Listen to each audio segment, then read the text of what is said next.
Ya, shalom. Shalom. Selamat malam. Kita semakin ramai ya. Kita semakin banyak. Haleluya. Puji Tuhan. Dan kemarin malam saya janji kepada kita bahwa saya akan sampaikan terus firman Tuhan tentang tipu muslihat iblis. Melawan tipu muslihat iblis dengan dasar Efesus pasal 6 ayat yang ke-11. Tetapi tadi malam bukan juga menyimpang, tetapi kan semua adalah jalurnya. Ya, kita harus sampai menjelaskan tentang itu juga adalah tipu muslihat iblis yang memutarbalikkan kebenaran firman Allah. Karena itu apapun yang terjadi dalam kehidupan kita ini, tubuh kita ini adalah baitnya Roh Kudus. Tubuh kita ini adalah tempat Roh Kudus. Itulah sebabnya banyak hamba-hamba Tuhan yang memang berserah diri kepada Tuhan. Dia sudah siapkan mantap-mantap khotbah dari rumah. Dia sudah siapkan, dia sudah susun sedemikian rupa dengan berdoa, berserah diri kepada Tuhan. Tetapi ketika dia datang di tempat ibadah, bisa itu berubah. Bisa itu berubah, tergantung. Kalau memang hamba Tuhan yang berserah diri kepada Tuhan, itu pasti. Kenapa saudaraku? Karena hidupnya sudah dipenuhkan oleh Roh Tuhan. Ya, seperti tadi siang kita dengarkan, hidup kita itu sudah menjadi harta kesayangan Tuhan yang sangat berharga di mata Tuhan. Nah, hidup kita ini selalu diisi dan selalu diisi, tidak boleh kosong. Haleluya. Jadi saudara, di sini saya siapkan botol. Ini botol. Maaf, pendeta mau saya kasih botol? Mau? Semua pandang enteng ini botol.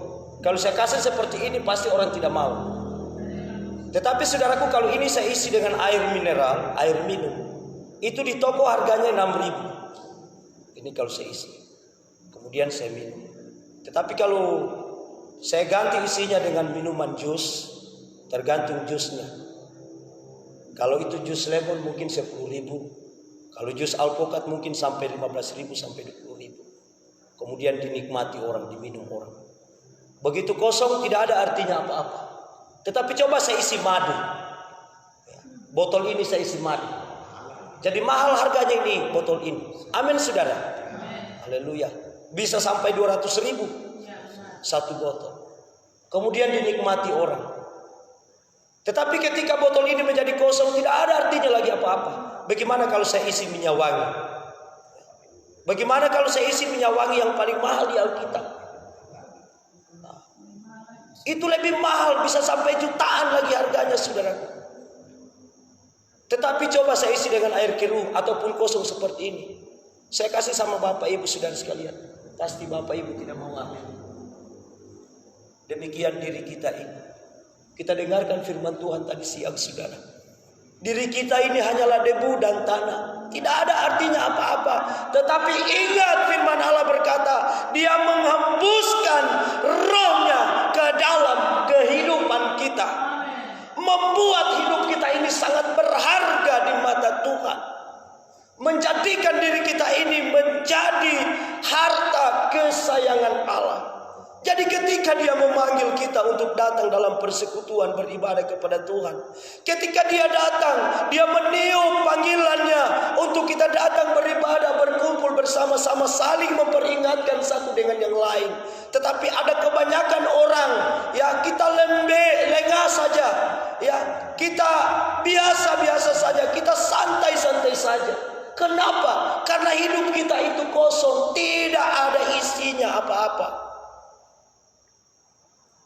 Ingat Bapak Ibu saudara sekalian, wadah atau jasad atau debu tanah yang kita miliki ini adalah tempat tinggalnya Roh Kudus, tempat tinggalnya Tuhan di dalam hidup ini. Untuk apa kita ragu, untuk apa kita takut? Dan sebenarnya kekuatan itulah yang paling memampukan kita untuk melawan tipu muslihat iblis. Kalau ada roh kekuatan dalam 2 Timotius 1 ayat yang ke-7, Dia memberikan kepada kita bukan roh kekuatan, tetapi roh yang membangkitkan kekuatan. Bukan roh ketakutan, tetapi roh yang membangkitkan kekuatan di dalam hidup ini. Ingat saudara, minyak wangi itu tidak terlalu seperti apa mahalnya. Dimanapun mungkin ada lebih mahal daripada emas. Tetapi dalam kebenaran firman Allah memang pernah disebutkan bahwa minyak wangi yang paling mahal yaitu minyak narwastu. Tetapi untuk berbicara tentang gereja, berbicara tentang emas yang dimurnikan di dalam kebenaran firman Tuhan, saudara, itu yang dikatakan yang paling mahal, emas murni, bahkan emas yang tua. Tetapi di dalam Mazmur pasal 19, saudaraku, jelas di sana dikatakan bahwa ayatnya yang ke-11, bahwa firman Tuhan itu lebih bagus, lebih baik daripada emas tua. Di dalam Mazmur 119 ayat yang ke-127, itu kita baca, saudara, sebelum kita masuk kepada pembahasan yang sesungguhnya. Ini sebagai sebuah inspirasi kepada kita, bagaimana tentang sebuah wadah yang tidak ada gunanya apa-apa, karena kita ini hanya debu tanah, makanan iblis, makanan ular. Mazmur 119 ayat yang ke-127, firman Allah berkata seperti ini. Itulah sebabnya aku mencintai perintah-perintahmu lebih daripada emas, bahkan daripada emas tua. Nah, kenapa sampai kita harus ada di rumah ibadah? Kenapa sampai kita harus datang untuk bersekutu selalu kepada Tuhan? Karena benar-benar kita mencintai, kita mengasihi Tuhan. Di dalam Yohanes 14 ayat yang ke-15, jikalau kamu mengasihi aku, maka kamu akan menuruti segala perintahku. Di dalam 1 Yohanes 2 ayat yang ke-3 dan 4, jikalau kamu berkata kamu mengasihi aku, tetapi kamu tidak menuruti segala perintahku, firman Tuhan berkata ayat yang ke-4, kamu adalah pendusta. Dan itu adalah salah satu ciri khas musuh besar kita, yaitu iblis. Yang seperti saya katakan 2 malam yang lalu, bahwa iblis itu punya kebiasaan, dia adalah disebut sebagai pertama roh jahat, kedua dia pendakwa atau penuduh, dia tuduh kita. Sekalipun kita lakukan kebenaran, dia selalu datang tuduh bahwa tidak benar itu, seperti yang dikisahkan oleh Imam besar Yosua di dalam Sakaria pasal 3. Kemudian dia juga sebagai pendusta, bahkan dia sebagai bapa segala dusta. Bagi orang-orang yang sudah dapat dipengaruhi olehnya, maka dia adalah sebuah bapa segala pendusta. Nah, ini saudaraku, sebenarnya wadah yang kita miliki dari debu tanah. Di dalam kita telah ditiupkan oleh Roh Allah, yaitu Roh yang memberikan kehidupan, sehingga kita berada dalam kehidupan. Untuk apa kita mau takut dan kita mau ragu? Di dalam kita mengambil keputusan, sampai-sampai hanya dengan sebuah virus corona, bahkan saudaraku, betul-betul saya merasa seperti apa ya, tidak tentram hati saya, pikiran saya kacau balau ketika ada orang posting, hebat corona, dia bisa tutup pintu gereja. Tidak apa-apa dia tutup pintu gereja, asal jangan dia tutup pintu hati kita. Oh, banyak orang yang amin. Loh, itu sama saja dengan bohong. Ditutup pintu gereja karena hebatnya itu corona. Apa sih hebatnya corona? Kalau dia tidak tutup pintu hati saudara, berarti saudara tetap akan datang beribadah di dalam gereja. Karena apa? Pintu hati saudara tidak bisa ditutup oleh corona. Kenapa? Karena di dalam ada Roh Kudus, ada Roh Allah yang tinggal di dalam hidup kita. Nah, ini yang saya betul-betul sangat bingung. Loh, kok bisa? Lama-lama nanti corona tutup pintu berkat. Nah, memang terjadi. Ya. Roh corona bisa tutup pintu berkat. Dia tutupi betul pintu berkat. Akhirnya orang sekarang banyak kasus dan menderita. Saya posting baru tadi. Selama saya ada di Jayapura ini, baru tadi, saudaraku, disetujui oleh admin saya punya postingan. Karena saya sampaikan, kasihan orang-orang yang bako sekarang. Mereka tidak tahu mau lari kemana karena sudah 2 bulan tidak punya pekerjaan. Mereka nganggur.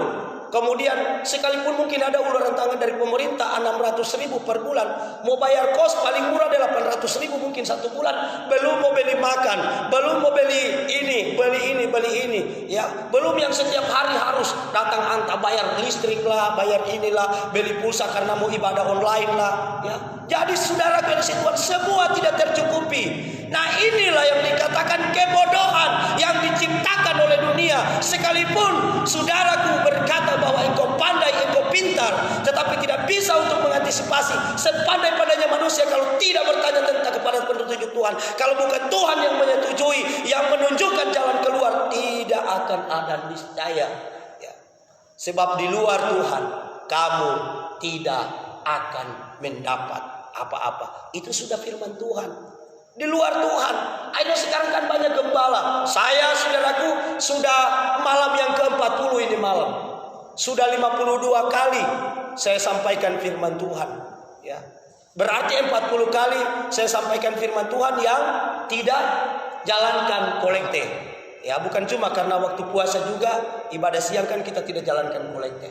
Ya, tidak itu gampang. Tetapi kenapa sekarang banyak hamba Tuhan yang mengeluh? Ya, mengeluh karena apa? Tidak ada pemasukan, tidak ada. Itu sudah mulai lagi diajar sesat karena tidak semua jemaat itu di rumah membaca atau menonton live streaming oleh gembalanya sendiri. Akhirnya salah diberikan nanti persembahan. Tetap akan semua menjadi salah. Siapa yang mau dipersalahkan sekarang orang berkata? Ya dipersalahkan ya diri kita sendiri. Ini yang akan terjadi. Karena itu kita baca firman Allah dalam Kejadian, sambungan ayat firman Tuhan tadi malam. Kejadian pasalnya yang ketiga. Kita akan baca ayatnya yang ke-12. Haleluya. Manusia itu menjawab, perempuan yang kau tempatkan di sisiku, dialah yang memberi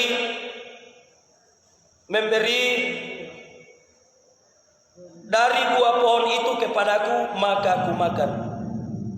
Kemudian berfirmanlah Tuhan kepada perempuan itu, apakah yang telah kau perbuat? Jawab perempuan itu, ular itu yang memperdayakan aku, maka aku makan. Nah ini sekarang yang terjadi.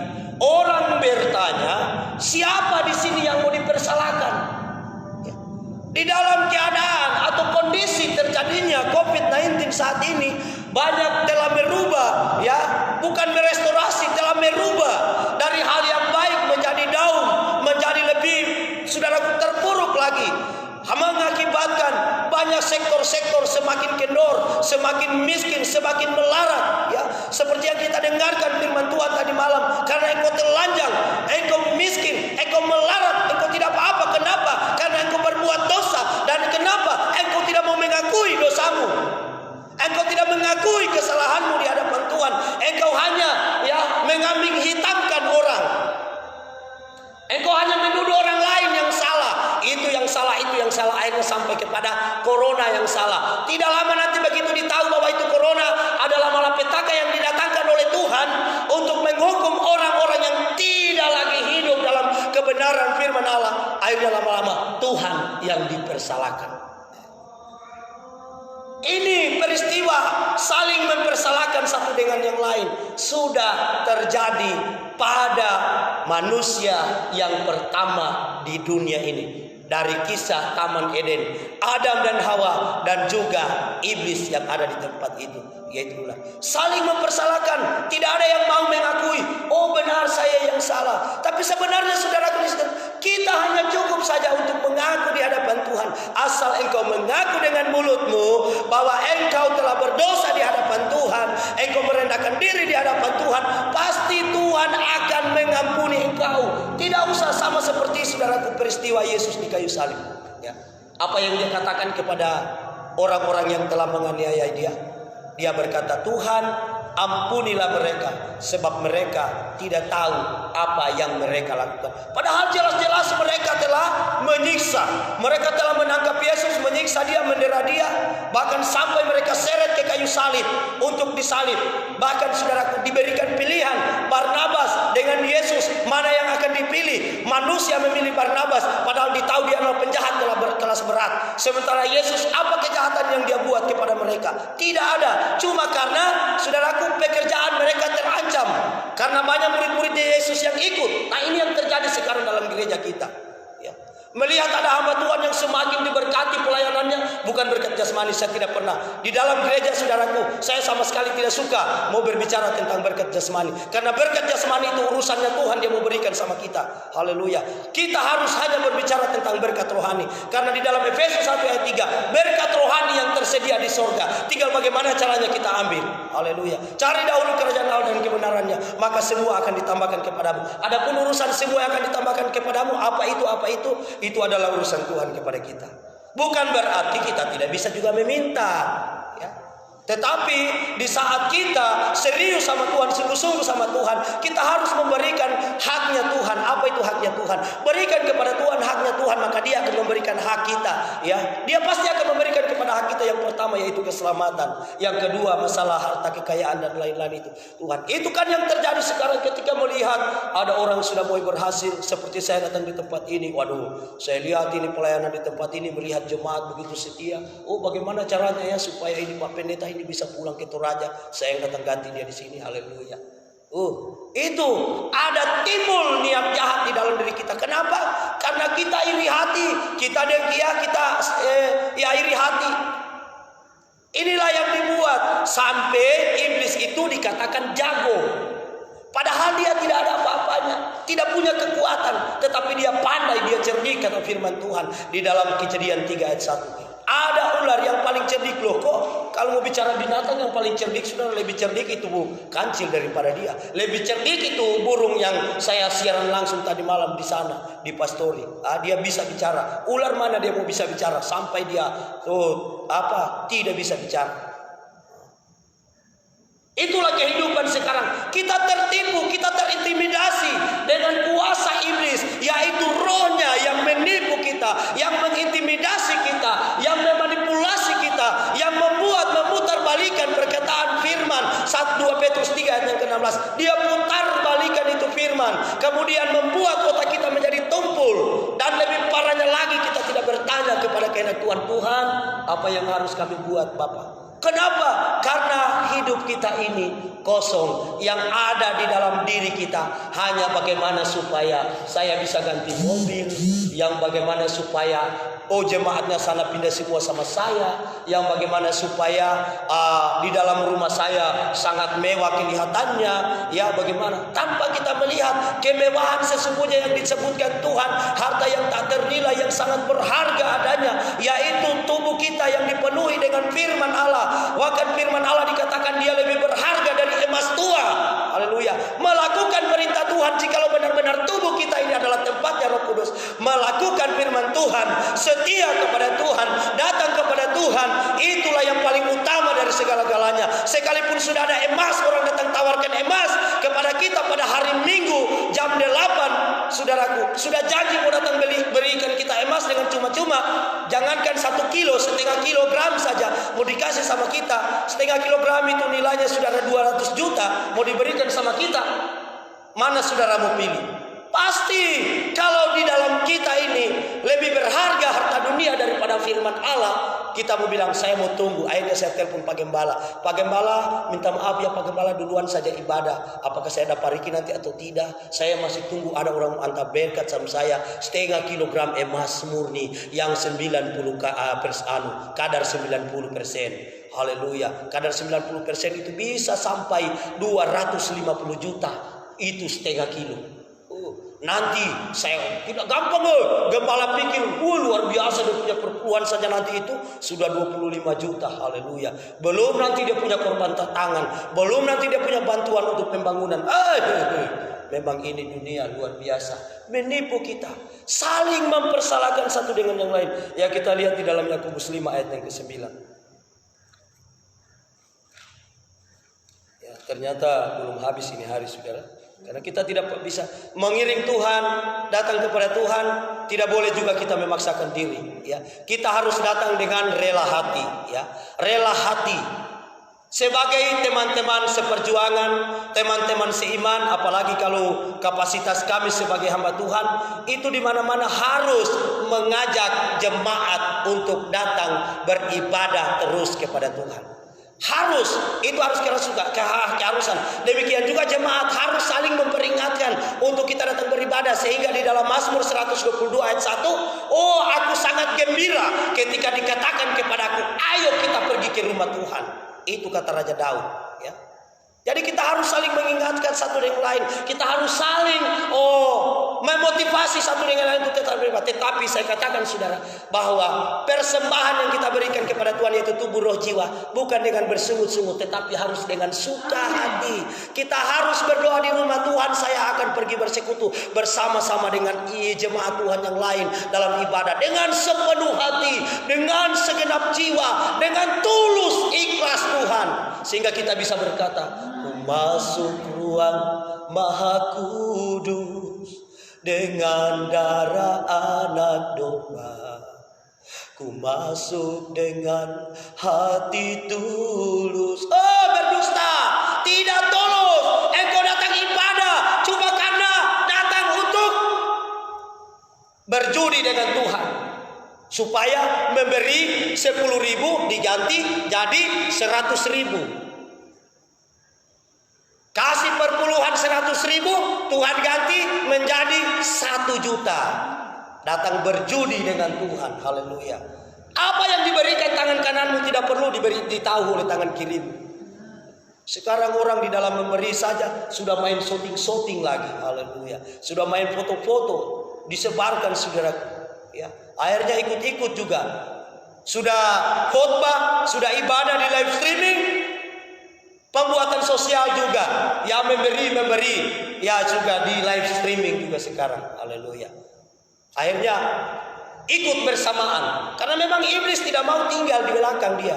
Ya sekalipun firman Allah dia hanya 1 meter di belakang kita, hanya 1 langkah saja jaraknya. Iblis itu mengaum 1 Petrus pasal 5 ayat yang ke-8.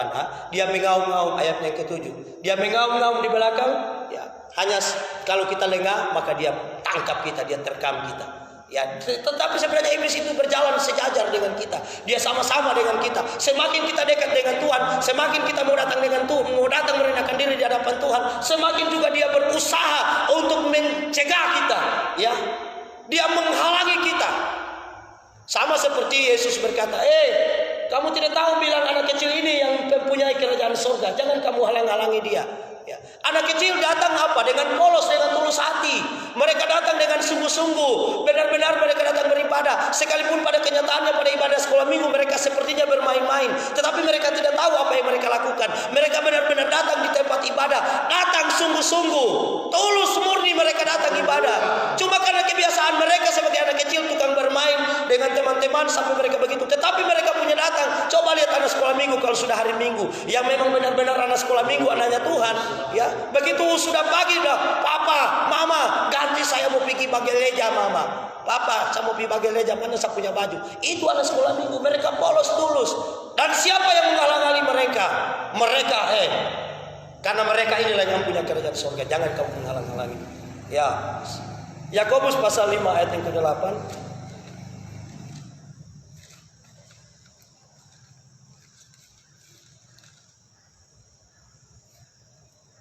Firman Tuhan, saudara-saudara, janganlah kamu bersungut-sungut dan saling mempersalahkan, supaya kamu jangan dihukum. Sesungguhnya hakim telah berdiri di ambang pintu. Jangan kita saling mempersalahkan dengan keadaan apa. Ini juga jangan sampai kita salah gunakan, saudara ya.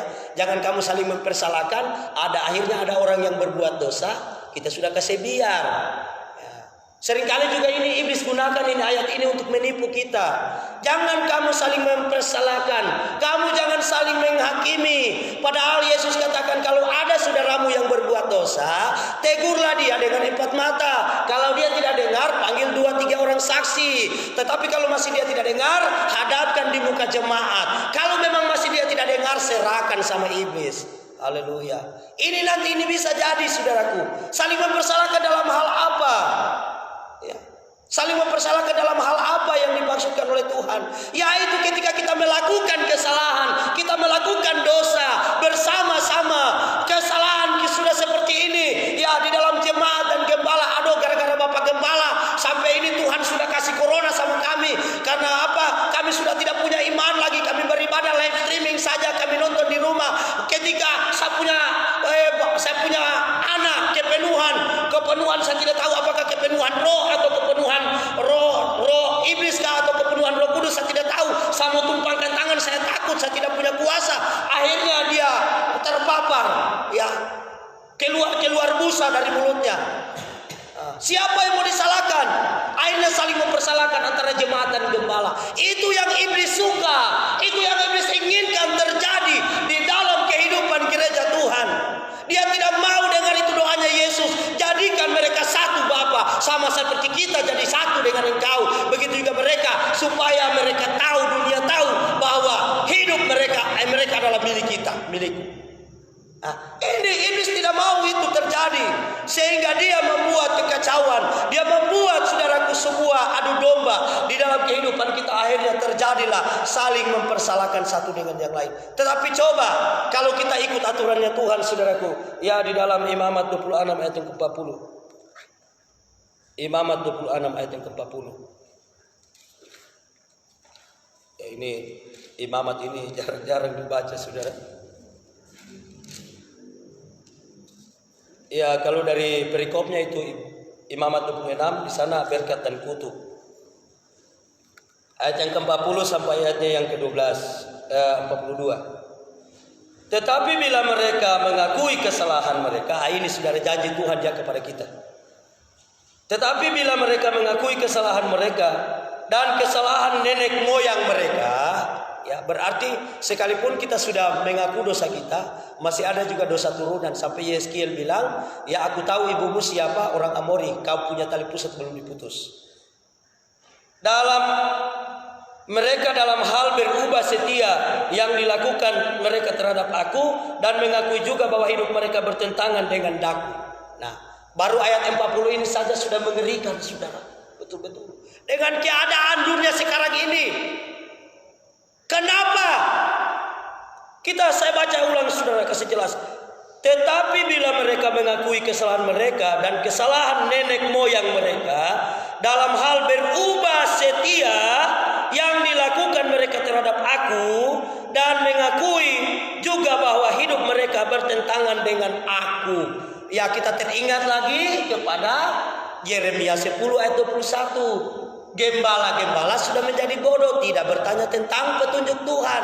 Kita kembali lagi ke sana. Kenapa? Ini saat ini terjadi. Sudah tidak jadi setia lagi kepada Tuhan. Sudah meninggalkan pertemuan-pertemuan, perkumpulan-perkumpulan ibadah seperti yang dibiasakan orang yang ada di jalan pada hari Minggu. Hanya pergi urus-urusan mereka, pergi mabuk-mabukan, cari ya hal-hal yang mau membinasakan saja. Ini yang terjadi sekarang. Berubah menjadi tidak setia kepada Tuhan. Tetapi saat ini carilah Tuhan selama ia masih berkenan ditemui. Dia masih menawarkan, kalau mereka mengakui kesalahan mereka dan kesalahan nenek moyang mereka. Siapa kesalahan nenek moyang kita? Kesalahan Adam dan Hawa yang sudah saling mempersalahkan satu dengan yang lain. Kamu yang salah, saya yang benar, kamu yang begini, kamu yang begini. Haleluya. Memang tidak ada di sana saling membenarkan, tapi saling menuduh, mempersalahkan satu dengan yang lain. Ya, Adam bilang Hawa yang salah, Hawa bilang ular yang salah. Akhirnya ular dia pakai tangan, dia senang karena memang dia yang ciptakan kerusuhan, dia yang ciptakan keributan, dia ciptakan, dia tipu kita. Ayat yang ke-41. Aku pun bertindak melawan mereka. Hati-hati saudara. Kalau dia sudah bertindak melawan mereka, yaitu orang yang membangkang, dan membawa mereka ke negeri musuh mereka. Atau bila kemudian hari mereka yang tidak bersunat itu telah tunduk dan mereka telah membayar pulih kesalahan mereka, maka aku akan mengingat perjanjianku dengan Yakub, juga perjanjian dengan Ishak, dan perjanjianku dengan Abraham pun akan kuingat, dan negeri itu akan kuingat juga. Nah, ini adalah janji Tuhan kepada saya dan saudara, kepada semua orang yang ada di luar sana yang menyaksikan kami punya ibadah di sini. Ya, kami lebih 20 orang yang beribadah saat ini. Ya, bahwa jikalau kita mengakui kesalahan kita, maka Tuhan akan datang untuk Dia akan mengingat setiap perjanjian-perjanjiannya yang telah Dia berikan kepada Abraham, Ishak dan Yakub, bahwa Dia akan menjaga, Dia akan melindungi, Dia akan memimpin, Dia akan memberkati kehidupan kita, dan Dia akan memulihkan kehidupan kita saat ini kalau kita kembali datang kepada Tuhan. Jangan kita mengatakan, aduh Tuhan, kami sudah telah berdosa di hadapan Tuhan. Ingat saudara kekasih Tuhan, bahwa di dalam kehidupan ini juga yang akan mau dijadikan disalahpahamkan nanti dilakukan. Kita baca 1 Yohanes 5 saudara, ayatnya yang ke-13. Ini bisa disalahgunakan lagi orang. Banyak saudara firman Tuhan yang memang kalau kita cuma pakai saja kepandaian hikmat kita, maka kita akan menjadi bodoh. Haleluya. Ini khususnya nanti ayat yang ke-16 ini, tapi kita akan baca dari ayat yang ke-13. 1 Yohanes 5 ayat yang ke-13 sampai ayat yang ke-17. Semuanya itu kutuliskan kepadamu supaya kamu yang percaya kepada nama Anak Allah tahu bahwa kamu memiliki hidup yang kekal. Ini saudaraku sudah tahu-tahu bahwa kita dikasih hidup kekal, apalagi cuma mau dijaga dari corona. Kecil itu, dia katakan firman Tuhan, hidup kekal saja diberikan sama kita. Dan inilah keberanian percaya kita kepadanya, yaitu bahwa Ia mengabulkan doa kita. Ini kalau kita punya keberanian, tidak ada tuduhan-tuduhan yang datang kepada kita. Oleh karena apa? Dosa dan kesalahan kita. Jikalau kita meminta sesuatu kepadanya menurut kehendaknya, kita juga harus meminta kepada Tuhan. Jangan kita memaksakan diri, memaksakan Tuhan. Kita harus mengatakan, tetapi kehendakmu lah Tuhan yang jadi, bukan kehendakku. Karena itu kalau kita datang ke tempat ini, kita hanya datang beribadah. Masalah urusan tentang berkat-berkat dari Tuhan itu nanti Tuhan yang siapkan bagi kita. Pasti Dia beri. Haleluya. Dan jikalau kita tahu bahwa Ia mengabulkan apa saja yang kita minta, maka kita juga tahu bahwa kita telah memperoleh segala sesuatu yang telah kita minta kepadanya. Itu adalah bukti iman, ya.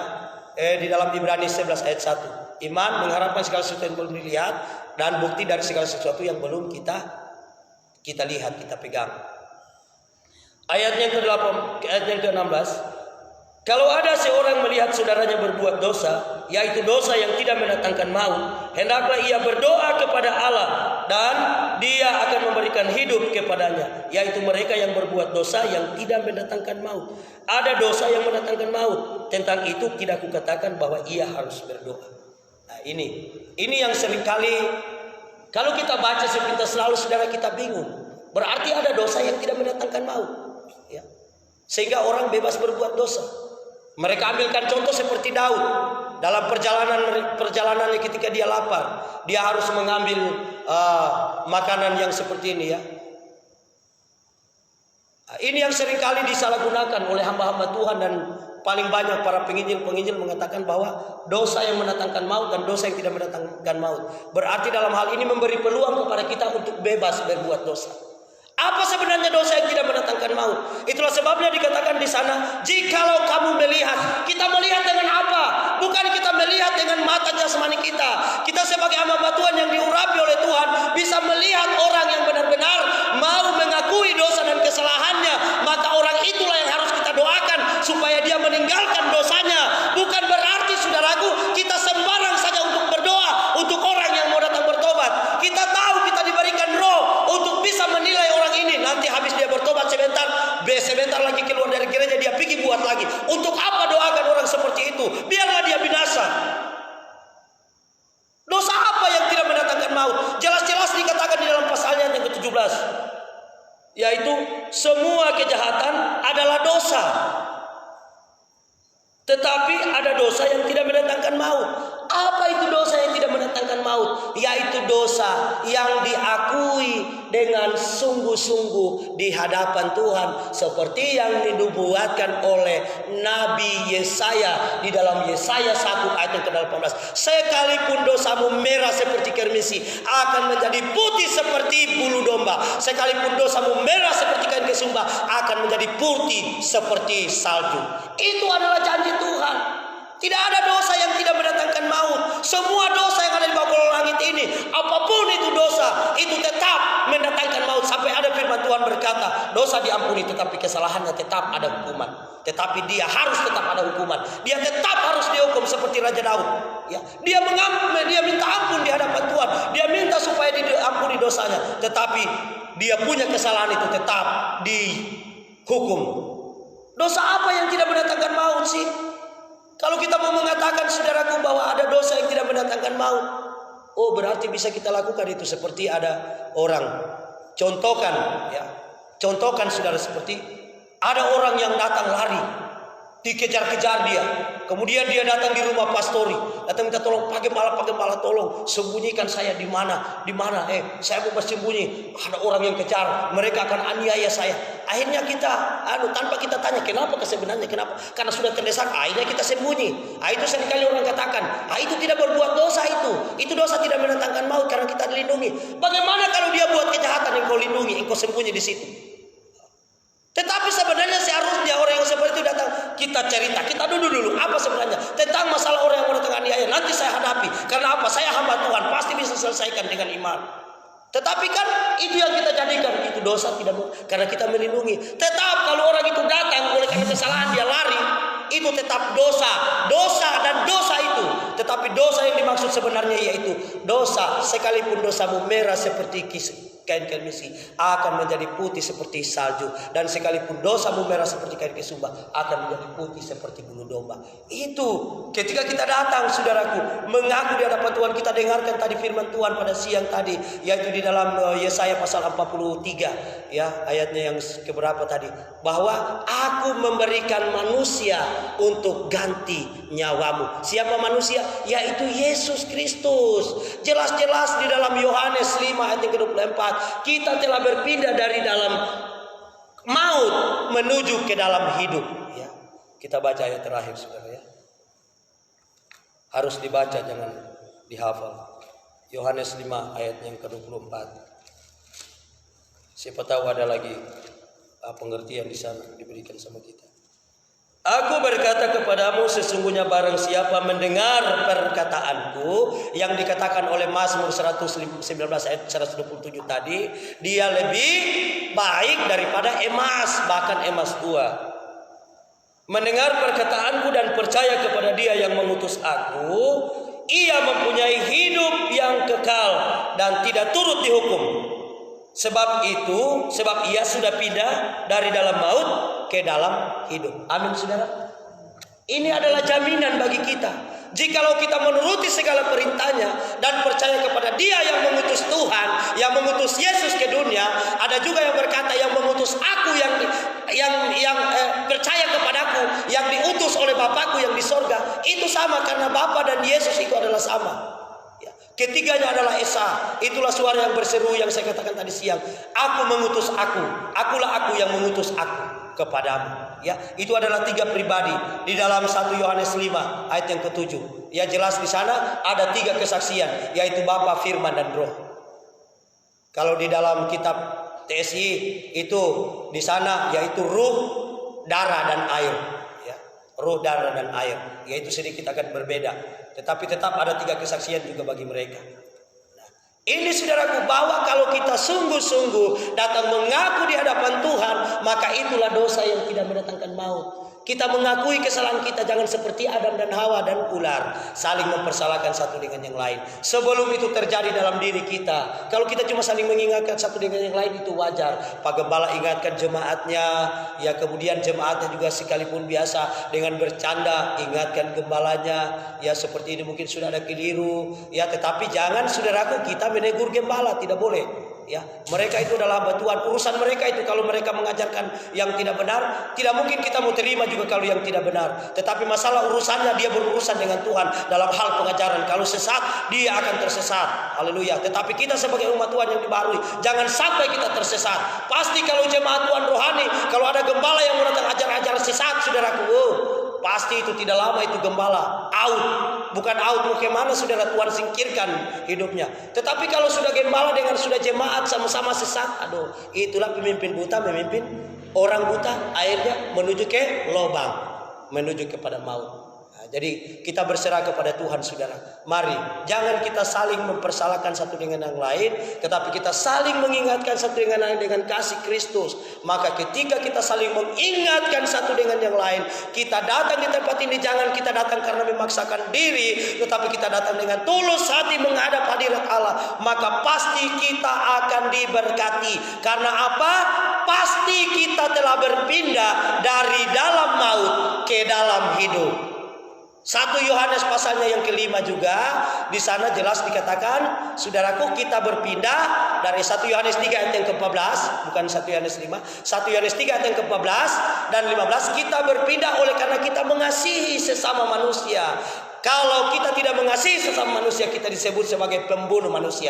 Maka kita tidak jadi berpindah dari dalam maut ke dalam hidup. Tetapi kalau kita mengasihi semua sesama manusia kita, karena dua hukum ini, saudaraku, disebut terpisah, tetapi di dalam kitab Injil disebut bersamaan, yaitu dalam Matius 22 ayat yang ke-37 dan 38. Mengasihi Tuhan dan mengasihi sesama. Kalau kamu katakan kamu mengasihi Tuhan dan mengasihi sesama, itu telah merubah posisi hidupmu dari hidup di dalam maut, berpindah ke dalam hidup. Jadi untuk apa kita mau takut corona lagi? Amin, saudara. Untuk apa kita mau takut lagi? Terlalu banyak beginilah. Harusnya masker yang kita gunakan untuk menghadapi setiap kuasa kegelapan, kuasa iblis. Ya, karena semua apa yang ada di dunia ini tidak tertulis dalam kitab suci. Semua ada. Karena guru dari semua pengetahuan yang ada di bumi ini adalah kitab suci. Dalam hal sedikit pun, titik-titik apapun yang ada di kitab suci itu yang dijabarkan ke dalam dunia, digunakan oleh manusia sehingga manusia bisa berpengetahuan dan berpengalaman. Tuhan Yesus memberkati kita. Haleluya. Terima kasih Tuhan.